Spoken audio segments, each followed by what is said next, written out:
Ada yang menarik dalam rekonstruksi kasus pembunuhan Aluna Sagita di kos elit Gria Sambora Jalan Tukat, Batanghari 1, Denpasar Selatan, Jumat 27 Januari. Fuad Hasan alias Bedul yang dihadirkan sebagai saksi membeberkan sepak terjangnya sebagai operator prostitusi online.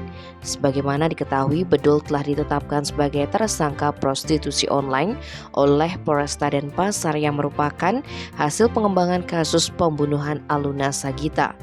Pria ini dihadirkan sebagai saksi dan memperagakan adegan saat mengetuk pintu kamar korban usai dibunuh tersangka Raden Aryo Puspobuwono.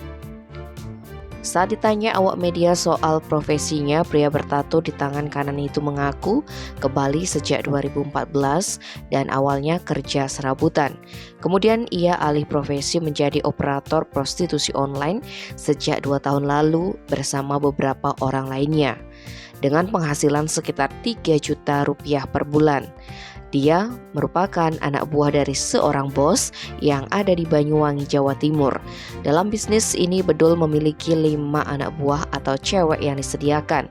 Mereka berasal dari Jawa Barat, Medan, Batam, hingga Jakarta. Dia khusus mengelola calon pelanggan di Denpasar Selatan, sementara yang lain memegang daerah lain. Namun ujungnya Bedul ditetapkan tersangka prostitusi bersama beberapa orang lainnya di Polresta Denpasar.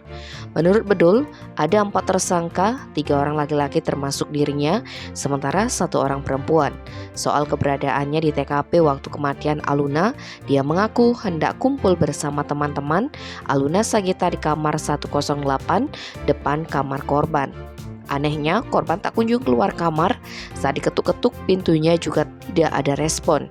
Setelah dicarikan tukang kunci dan kamarnya dibuka, wanita asal Riau itu ditemukan tewas dengan leher terjerat.